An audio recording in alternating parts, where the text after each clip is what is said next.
شروع اللہ کے نام سے جو بڑا مہربان اور نہایت رحم فرمانے والا ہے۔ فحاشہ عورت اور فقیر کا واقعہ۔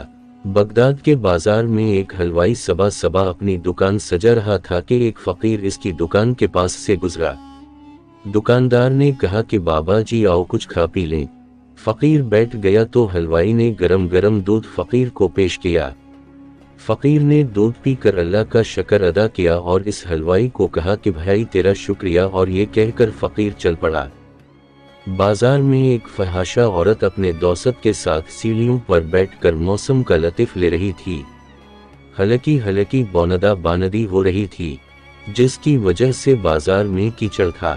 فقیر اپنی موج میں بازار سے گزر رہا تھا کہ فقیر کے چلنے سے ایک چینٹا اڑا اور فحاشہ عورت کے لباس پر گر گیا۔ جب یہ منظر فحاشہ عورت کے دوست نے دیکھا تو اسے بہت غصہ آیا۔ وہ اٹھا اور فقیر کے مینا پر تھپڑ مارا اور کہا فقیر بنے پھرتے ہو، چلنے پھرنے کی تمیز نہیں۔ فقیر نے ہنس کر آسمان کی طرف دیکھا اور کہا مالک تو بھی بڑا بے نیاز ہے، کہیں سے دودھ پلواتا ہے، کہیں سے تھپڑ مرواتا ہے۔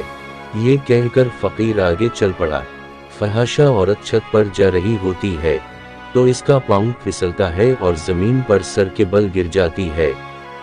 اس کو ایسی شدید چوٹ لگتی ہے کہ موقع پر ہی فوت ہو جاتی ہے۔ شور مچ گیا کہ فقیر نے آسمان کی طرف منہ کر کے بد دعا دی تھی، جس کی وجہ سے یہ جان چلی گئی۔ فقیر ابھی بازار کے دوسرے کنارے تک نہیں پہنچ پایا تھا کہ اس فحاشہ عورت کے دوست نے فقیر کو پکڑ لیا اور کہا کہ بڑے فقیر بنے پھرتے ہو، حوصلہ بھی نہیں رکھتے ہو۔ فقیر نے کہا کہ کیا ہوا؟ اس نے کہا کہ تم نے بد دعا دی اور عورت کی جان چلی گئی۔ فقیر نے کہا کہ واللہ میں نے تو کوئی بد دعا نہیں دی۔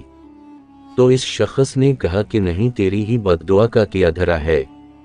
جب اس نے ضد کی تو فقیر نے کہا کہ اصل بات پوچھتے ہو تو میں بتاتا ہوں کہ میں نے کوئی بد دعا نہیں کی، یہ یاروں کی لڑائی ہے۔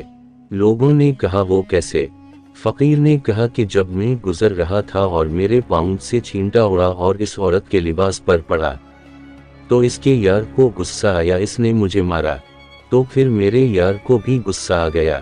اگر آپ کو یہ واقعہ پسند آئی تو برا کرم ہمارے چینل کو سبسکرائب کریں، ویڈیو کو لائک کریں اور دوسروں کے ساتھ شیئر کریں تاکہ زیادہ سے زیادہ لوگ اس سے فائدہ اٹھا سکیں۔ اگلی ویڈیو تک اللہ حافظ۔